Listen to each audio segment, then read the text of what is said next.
renewables in Ukraine, wind energy and potential risks in entails. Our presenters are Ludin, partner and member of the executive board of Winkdraft Ukraine, Marya Ilchuk, solicitor at Arzinger law firm, Sergiy Chernyavskyi, Andriy, Konechenkov, head of the board of the Ukrainian Wind Energy Association. The moderator of the roundtable is Naum Rikshpun, member of the European-Ukrainian Energy Agency, partner at Traficon group. The briefing will be partially in English, so you will need a device to listen to the translation. The floor is yours. Good afternoon. I'm Naum Rikshpun. We are starting the series of events dedicated to renewable energy in Ukraine and the risks related to that. The first event will be dedicated to wind energy.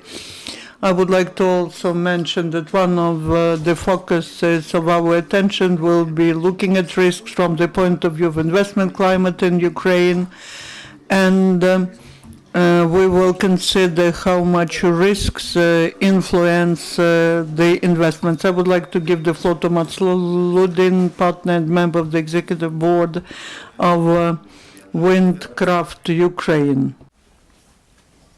Thank you, Naum.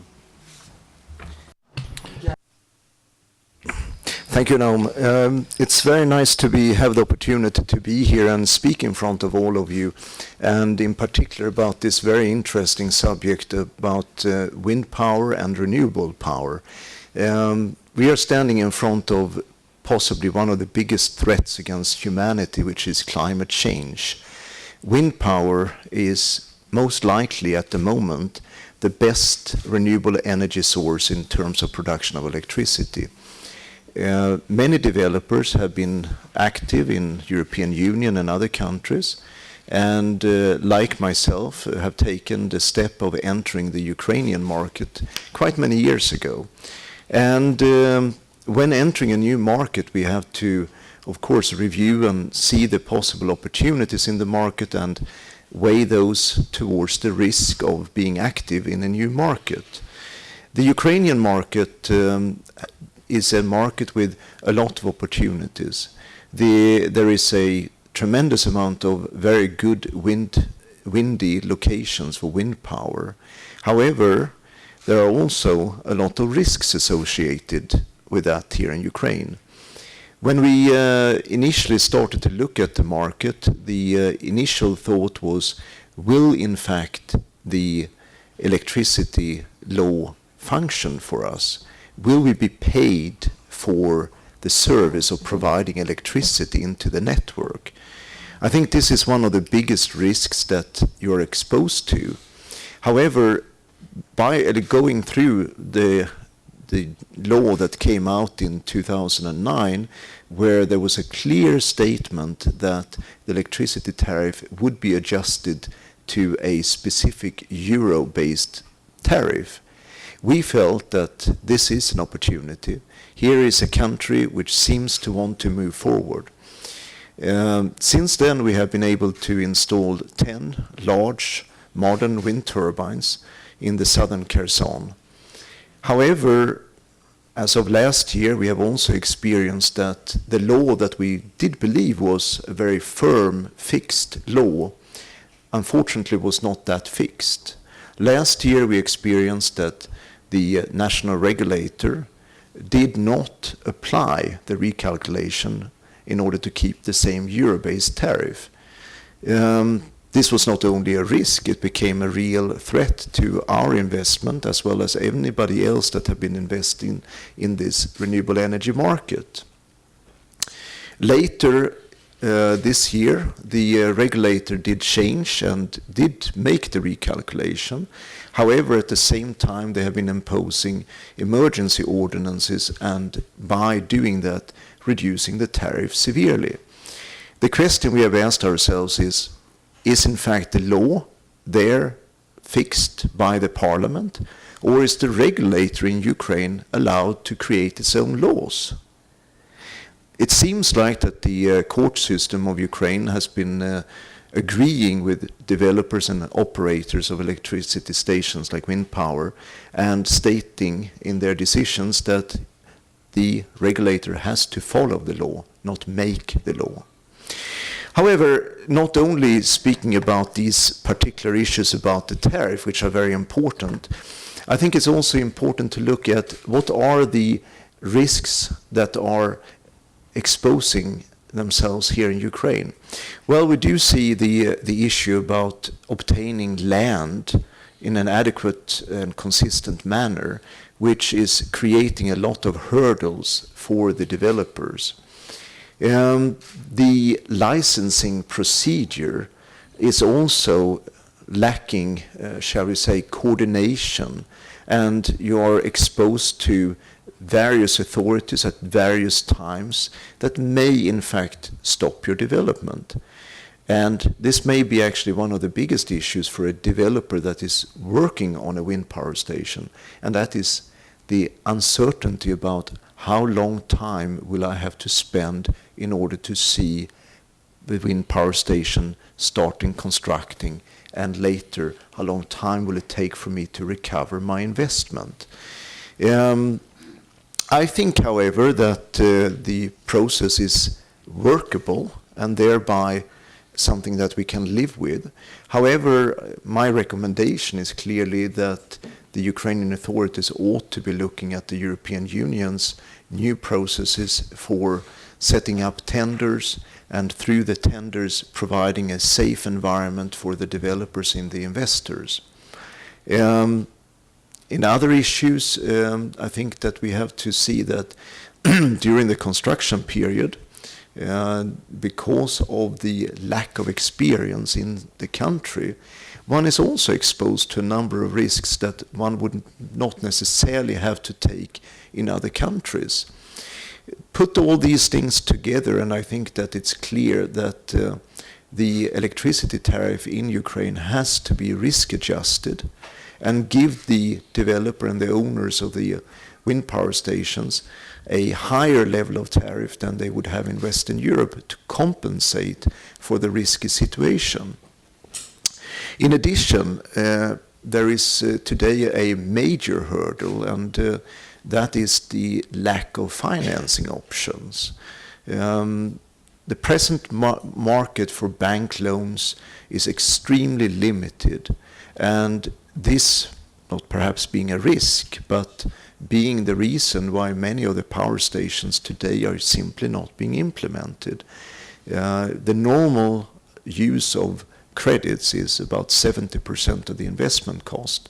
In Ukraine today, it would be very difficult to obtain even something higher than 50-55% using the international credit institutions such as EBRD and IFC. And when I say that, I refer to in particular that these institutions are very limited in their ability to finance the VAT. VAT being the taxation on when you import an item into Ukraine or when you purchase a service. In most other countries, this VAT is recoverable immediately within 30 days. In Ukraine, it is not recoverable until you generate the same inflow of VAT. And that means that an operator that has started to operate it needs about 5-6 years to recover all the VAT paid. However, the international institutions are not providing financing for this. And this is also a very big issue for this that is very specific to the Ukrainian market. Unfortunately, we all are also that are already operating in the country are very aware of the changing currency levels versus the Ukrainian hryvnia and the euro, which means that most of us have experienced significant losses in euro up until now because of the fall of the hryvnia. This was a risk that we were willing to take. However, it doesn't give a lot of comfort for future investments. I would like to take the opportunity to maybe also hand over here, Naum, to either our colleagues from the Ukrainian Wind Energy Association or maybe from our member DTEC. Okay. Давайте, может быть, Детек скажет пару слов. Потом.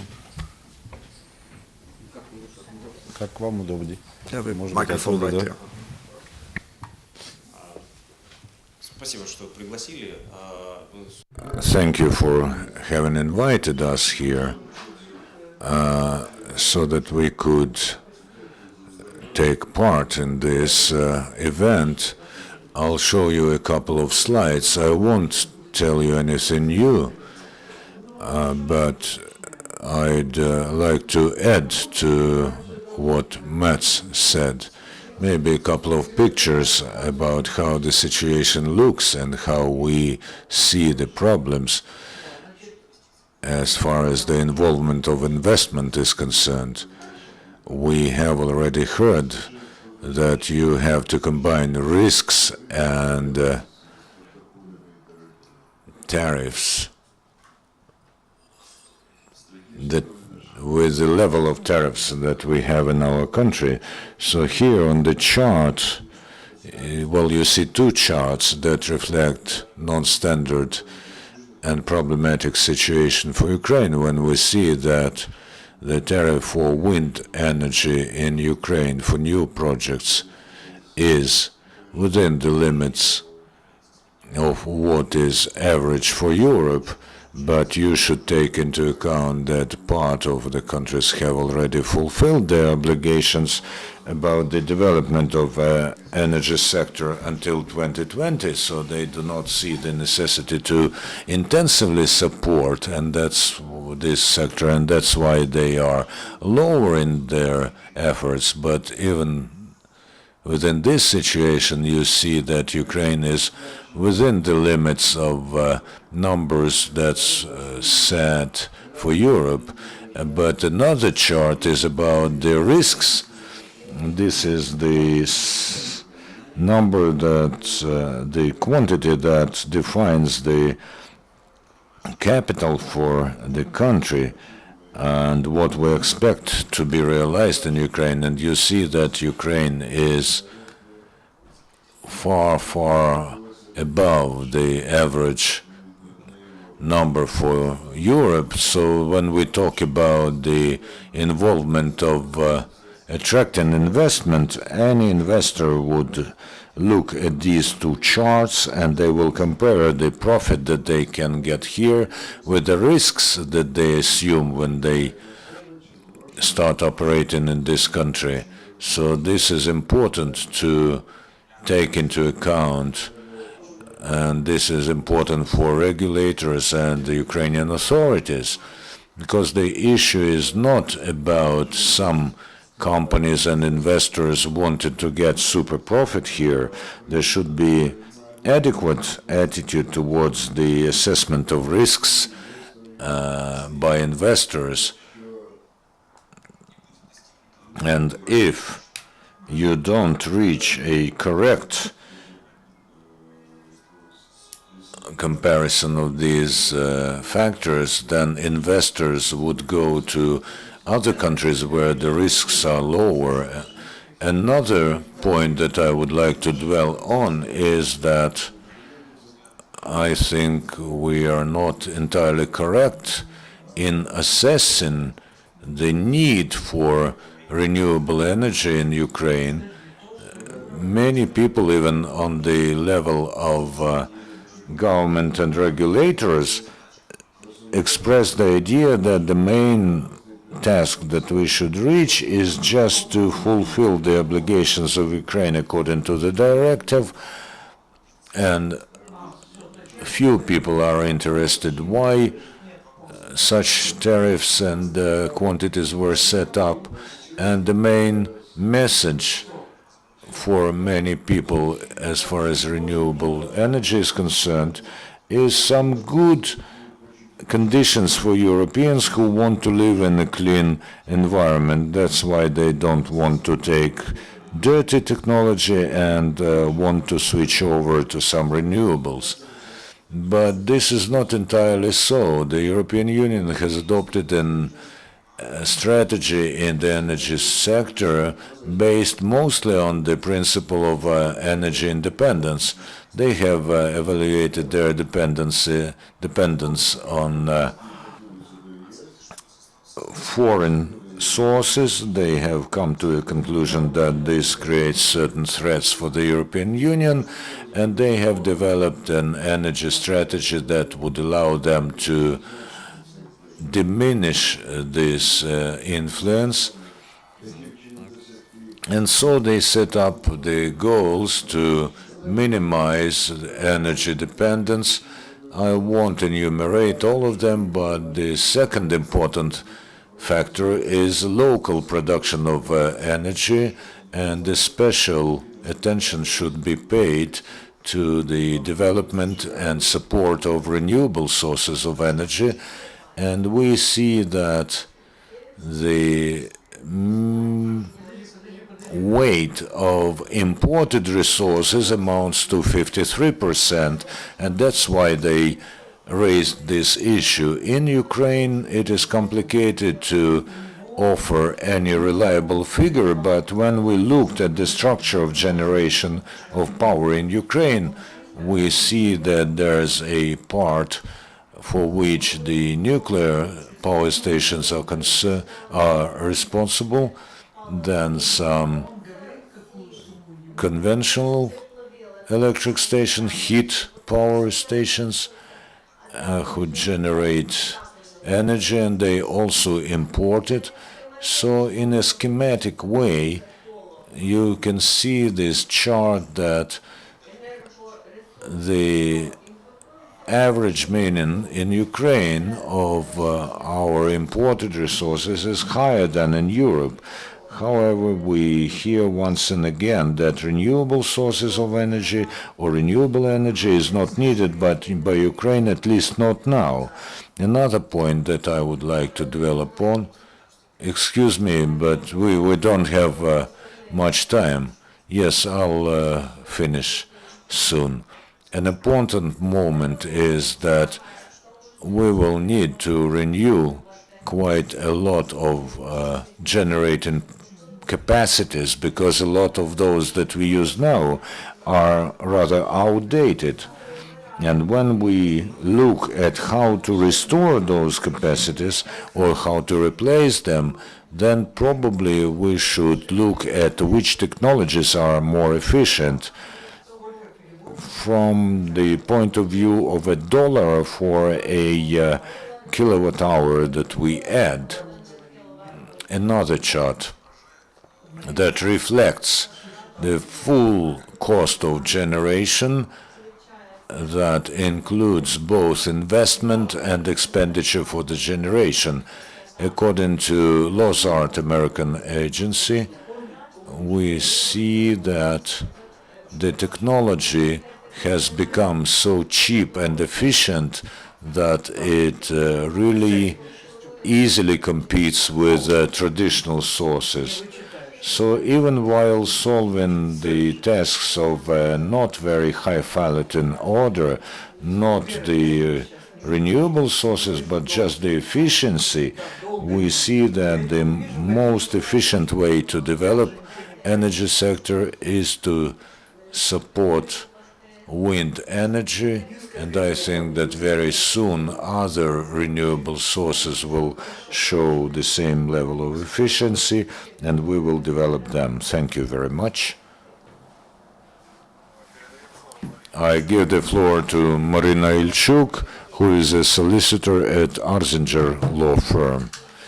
Hello, everybody. I'd like to concentrate on legal aspects of wind energy sector and to dwell in brief on how the legislation was developing here. As we already said, the Ukraine has assumed obligations according to the European Energy Community since the 1st of January 2011. It has undertaken an obligation to provide for 11% of the entire generation of power at the expense of renewable sources. Also, we have the plan on renewable energy sources, not to mention the energy strategy, which is being constantly renewed in our country, and at the moment we have to compete in projects. So why investors went to the wind energy, the green tariff that was guaranteed until 2030, 100% purchase of the generated amount of energy, guarantees to the investors and tax benefits and the other benefits, and also linked to euro. What we have now, tax benefits. We had a tax benefit, the imported VAT of energy efficient equipment. They decided that because we have to fill the budget, they canceled this tax benefit.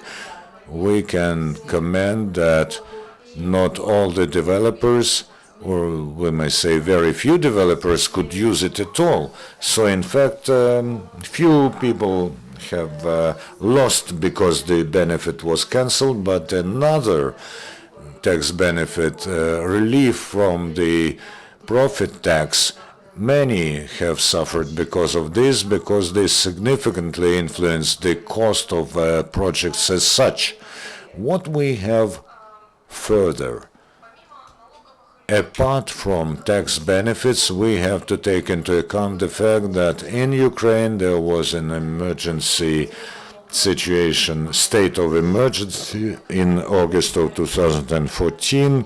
We had a special resolution about extraordinary measures, and to fulfill this resolution there was a decision by the Cabinet of Ministers in January, and by the end of January they have adopted a resolution of the National Commission about green tariff. But what we have to point out is that from August to January they have not reviewed the green tariff.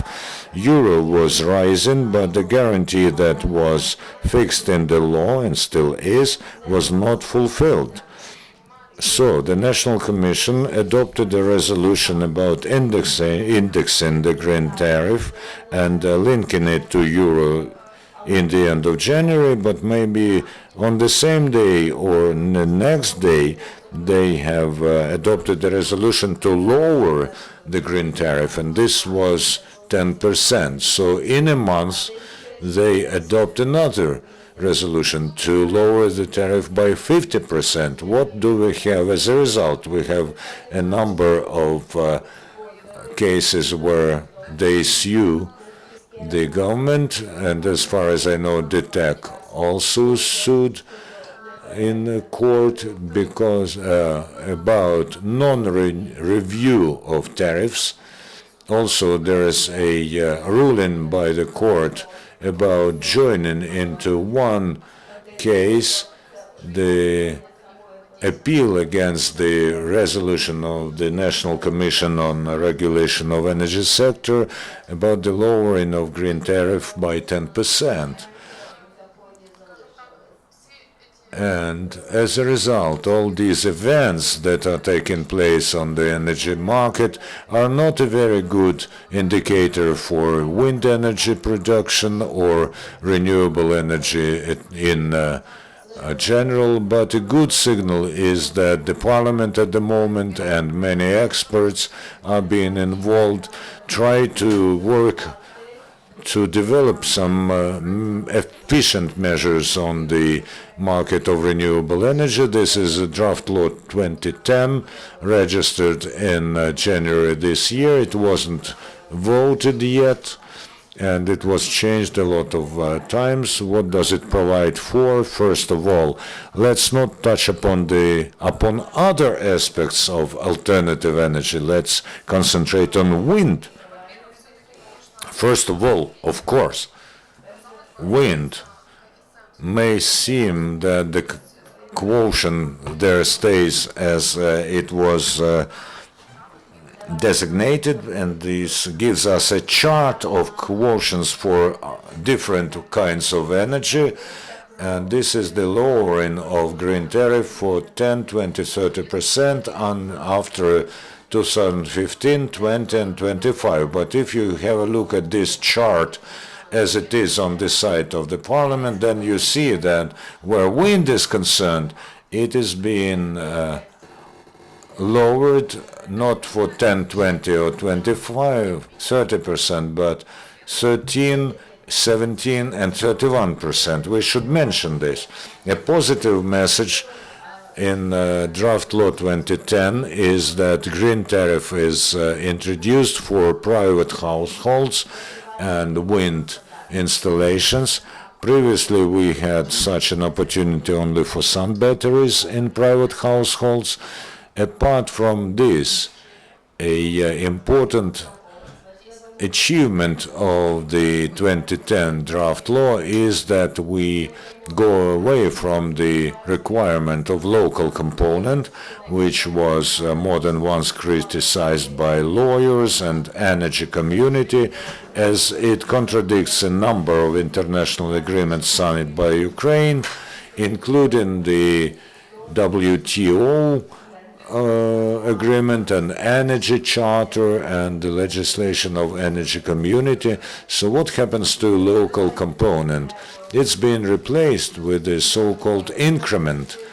The requirement to use Ukrainian equipment is no longer obligatory, and the legislator switches to stimulating methods. So if the developer uses a certain percent of Ukrainian production equipment, they get a certain increment.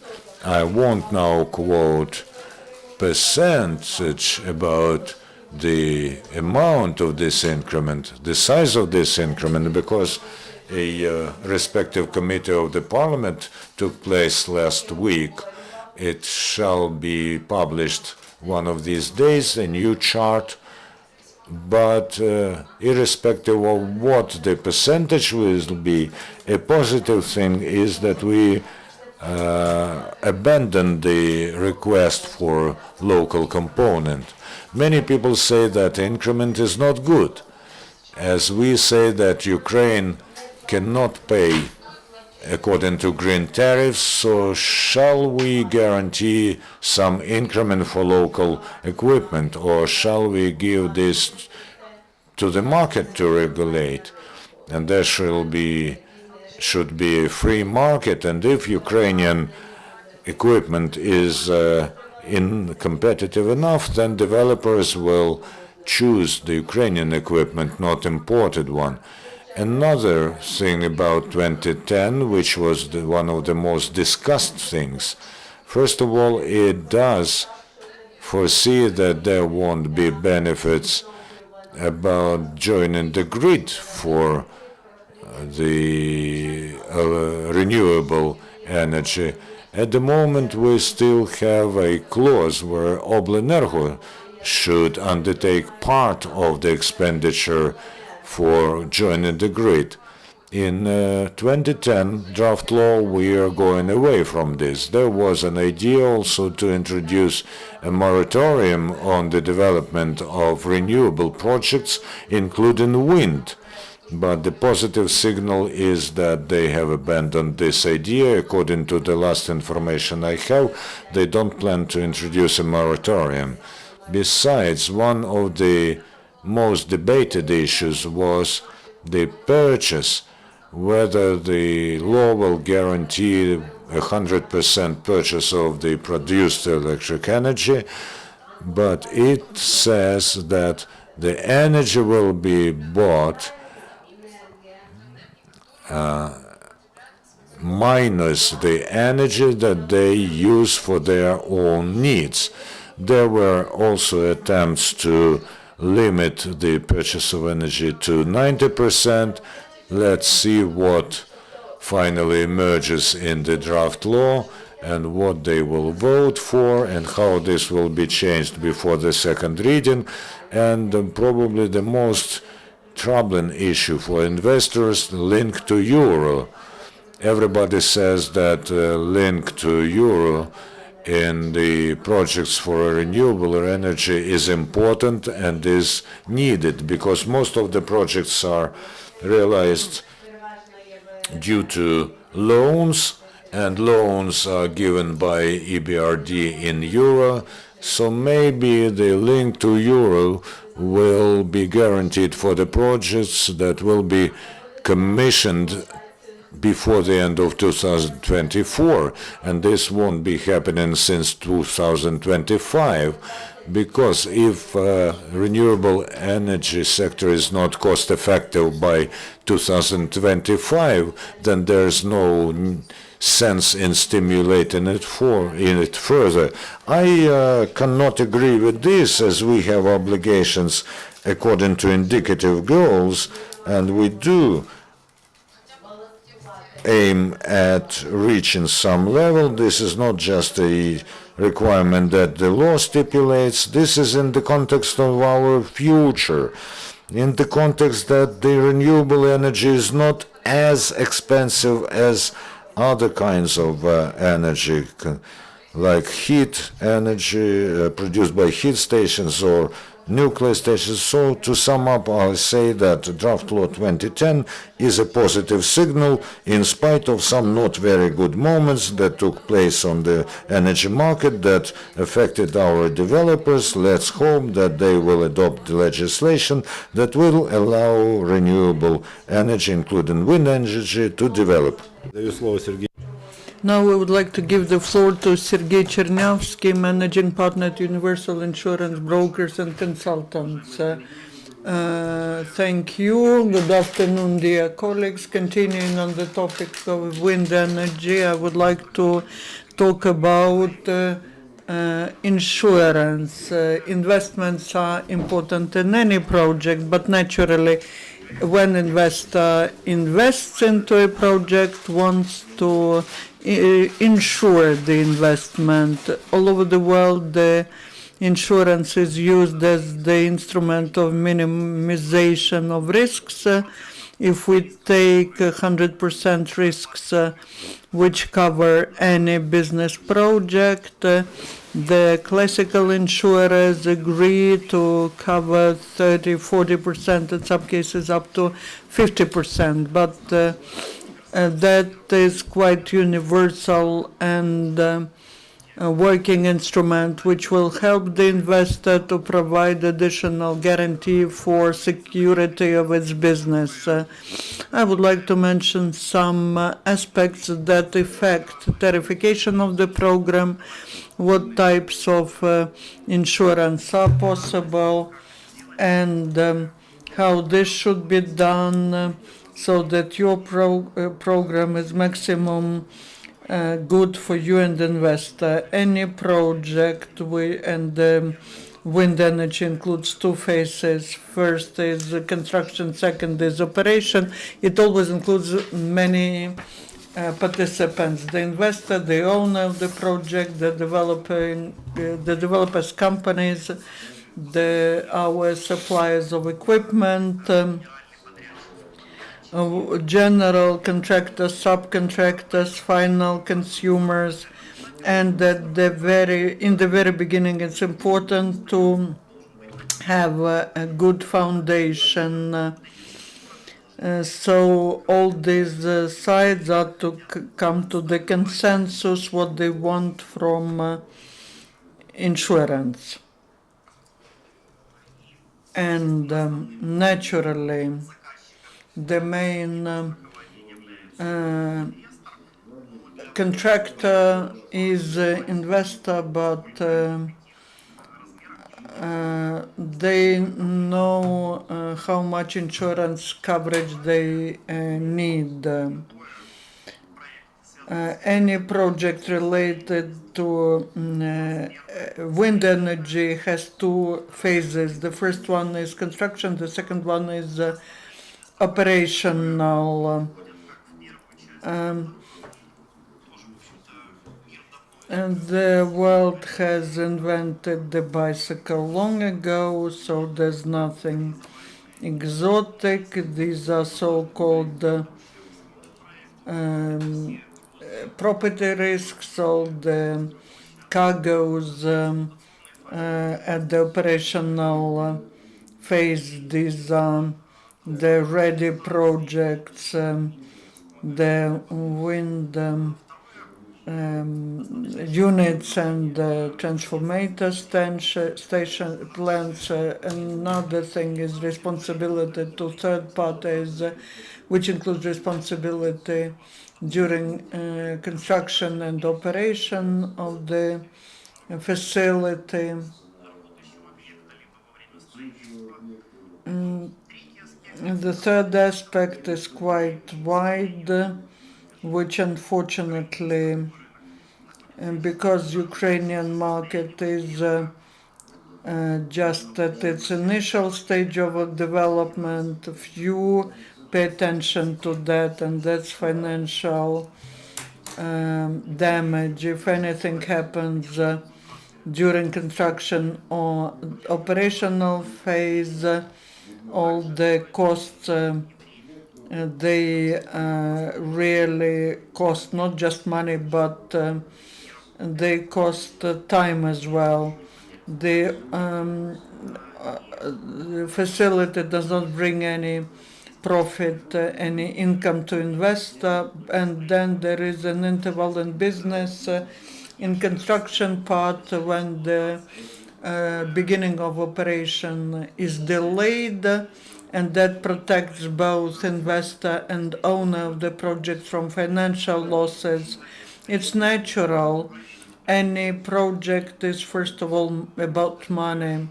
The money as the body of the credit and the interest, and that is why any delay is very harmful for the investor who invests, and it's harmful for the owner of the project who wants to earn money on that and then have normal successful business. Talking about insurance, I would also like to mention the following: underwriters here or in Ukraine, people who think about your risk. Alternative renewable energy is a new type of business. That is why the principle of tarification, the principle of approaches are built on individual approach. If we compare that with the auto insurance of automobiles or property, because for underwriters it's very important to understand what are first of all, who's basically insuring, because for owner, that's one type of the package. If it is the general contractor, then it means that there will be another package of documents required. And because that's quite a new business in Ukraine, it is important to know the qualification of contractors, the designers, and who will be the supplier of the equipment, because we know that about 250 main players participate. There are Ukrainian producers that were mentioned. Unfortunately, they are now in the eastern part of Ukraine. The second part, which influences the principle of tarification, is the bigger package you want to buy, the more it costs. Also, the third thing is because these facilities are located in the places which are difficult to access. It is very important to understand where is the site, whether it is possible to bring any additional equipment there in case of force majeure, and if a certain supply of equipment is selected, then how often you can order some new equipment, and so on. And one more factor is professionalism of the companies that execute the works, the procedures of risk management which exist at the site. And So the main losses when the wind energy projects are being implemented, the main cost of equipment. These are our the blades of the propeller, our masts, and the drive, which is about 70% of the cost of the tower itself. The main cases, what happens that when the mast gets damaged, when blades are damaged, when during the transportation, very often the blades are loaded, unloaded, not carefully, and we suffer losses. Then the short circuit may cause also damage when the equipment is overheated. So the short circuit leads to also big damage. Also, the financial losses are caused by these things. So if you look at the total loss for the owner of the project, the biggest losses that are related to disasters like the storm, strong wind, but also in the design. There is one bottleneck, which is the transformator sub-plant, which connects our wind park with the final consumer. And such losses could be up to 5-10 million euros. Thank you, Sergey. And one more presentation from Andriy Konechenkov, the chairman of the board of Ukrainian Wind Energy Association. Thank you. I would like to a little bit differently talk about the topic of our conference. When we are talking about risks, we need to think about insurance risks and risks during operation. But I would look at the political side of the development of energy sector.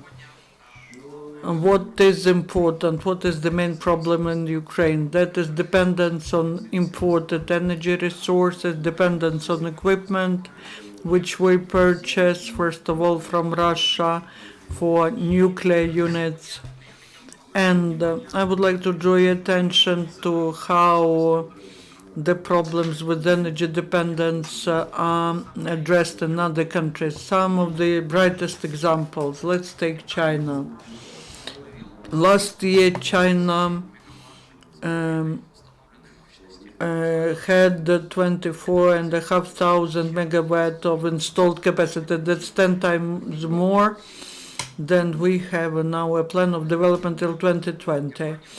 Germany installed more than 5,000 megawatt. That's twice more than in our plans. Germany generates today up to 15% of electricity from wind. Denmark 40%. US till 2050, and that was announced by the president.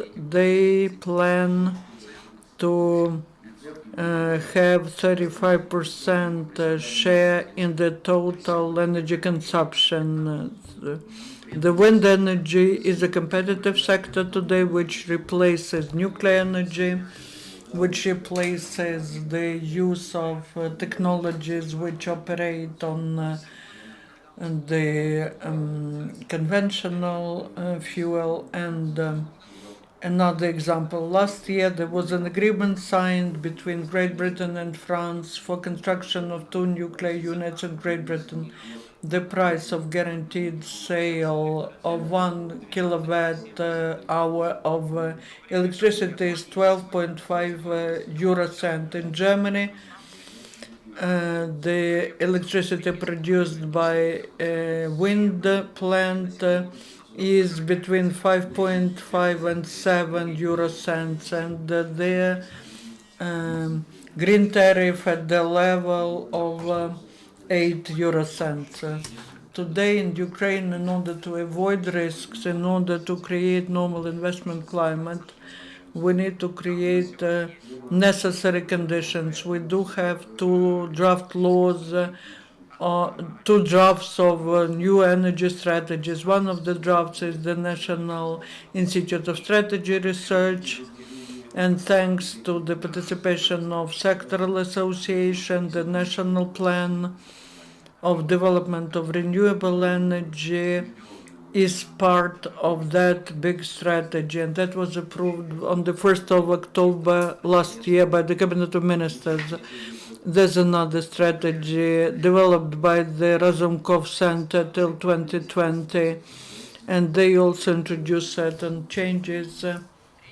And the third thing, our association forecasted by the end of 2015 900 megawatt of installed capacity. In the end of last year, we reviewed our forecast because of warfare. Now we have 514 megawatt of installed energy from wind energy. So today we see that we will not be able to execute the national plan of the Cabinet of Ministers. There are several problems. First is violation of the legislation by the regulator, unwillingness of the Cabinet of Ministers to support in general the renewable energy, which contradicts the agreements between the European Union and Ukraine. And the main thing is today we look forward to amendments to Law 2010, and wind energy, and developers and other companies agreed to reduction of green tariff to simplify the rules of game. But I would like to mention one thing. Yes, a local component was a big problem for many foreign companies which wanted to bring in their equipment, but our association was the initiator to introduce the so-called bonus. We used the Turkish law as the basis. Now in Turkey there are 11 world producers of wind turbines.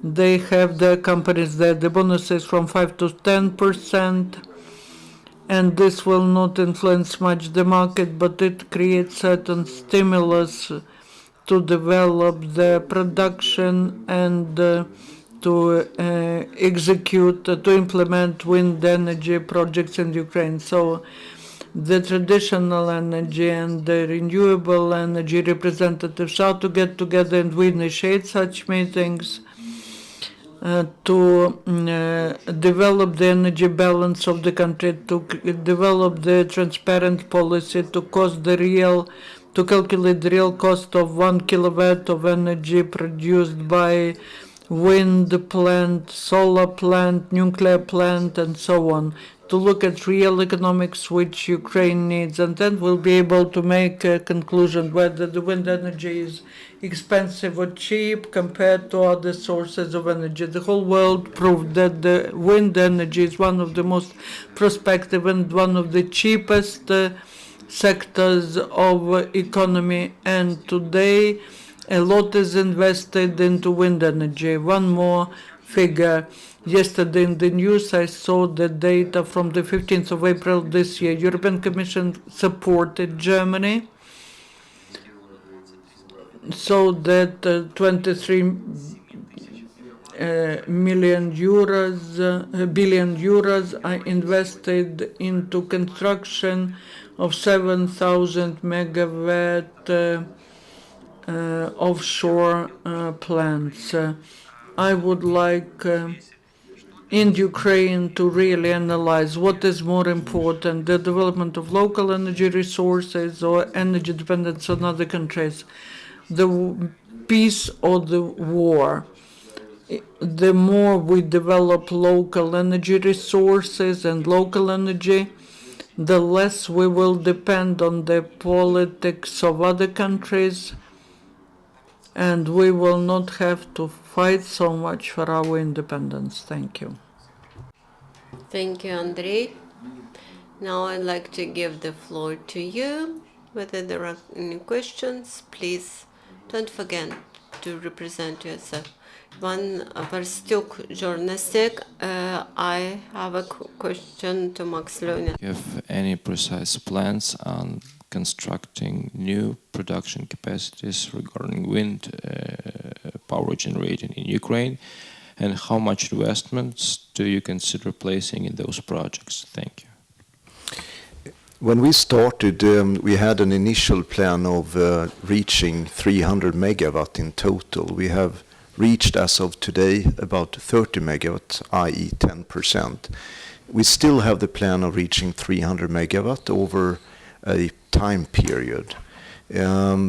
Under the, shall we say, improved conditions of Ukraine, with an improved legislation and an improved investment climate, I would say that we have a good chance of making approximately 100 megawatt per year, and that would mean that we could fulfill our plan within 3 to 4 years, subject to improved conditions. Thank you. Наступне питання, прошу. Since there are no further, I would like to add, today more than 750 million euros is already invested in the wind energy. Would you like to sum up something? I have a question. To Sergiy. This is about risks. Please to the microphone. Major risks which were mentioned by all presenters, these were political risks, currency exchange rate risks, and some investment risks. I know that insurers probably have their own products to offer customers, which could be borrowed from the international insurance companies. Major risks for wind energy projects, these are political and currency exchange risks. And throughout the world, there is a practice how insure political and risks, and for insurance, the insurance interest is important, and investors should insure their political risks. And these are investors who should think about this insurance and purchase it in Germany, in the UK, in the US.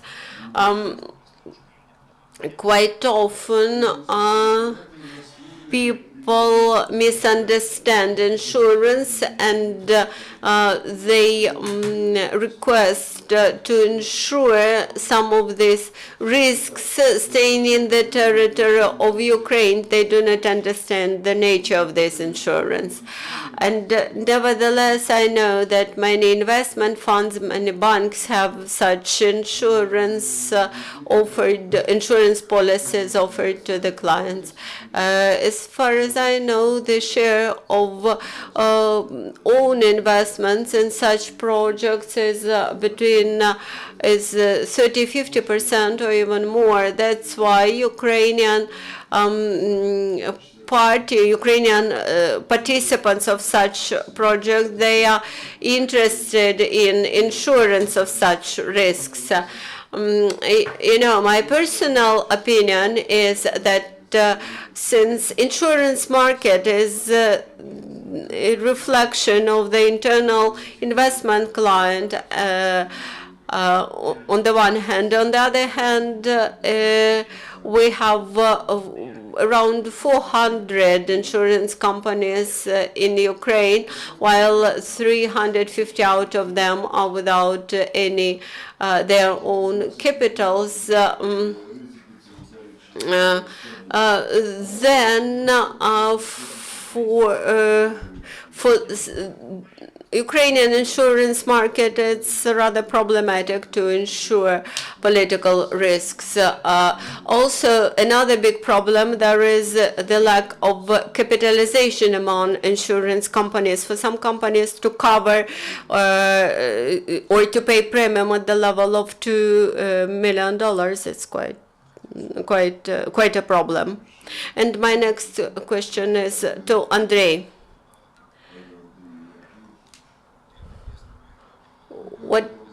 How big you think could be the part, the share of wind energy in the energy balance of Ukraine? We know the plans, but could you make a speculation about realities? So I'll start from your first question. What part of the wind of the general energy, what share? It can reach up to 15%. This is in percentage against other renewable sources. We have big resources in bioenergy, we have big resources in solar energy. Also, the Cabinet of Ministers set 11% the target figure, and this also includes hydro energy. So about wind energy, potentially and technically,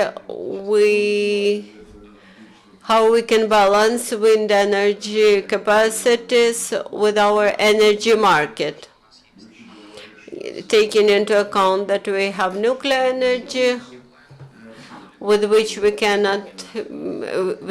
have no big maneuver. Also, we have the heating plant energy.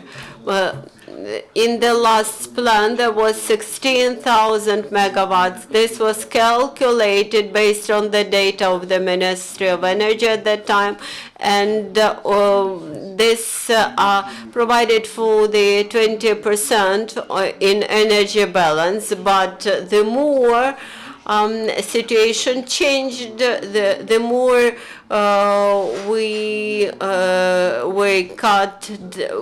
we saw this percentage cut down, and now we are given only up to 2,000 megawatts, and each time we hear that with wind energy you have a very weak maneuver. In Germany, they manage this flexibility very successfully with the coal electric generating plants, and I think that we can reach the figure of 15%, and this will be a reliable strategy. 15% amounts to 10,000 megawatts.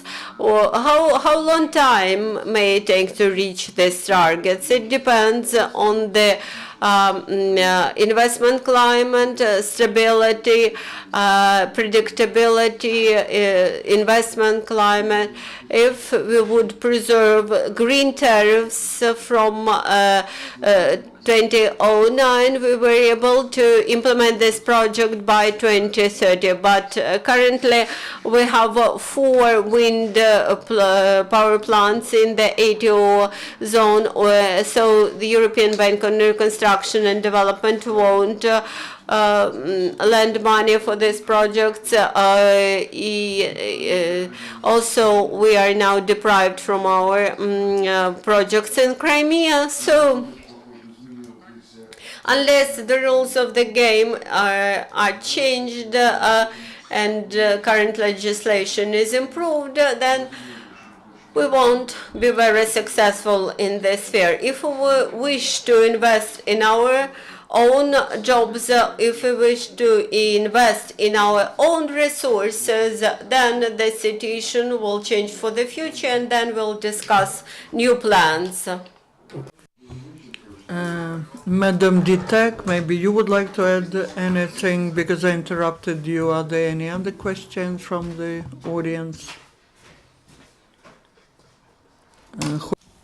Якщо більше немає запитань, то Once you have no questions, then thank you for your roundtable.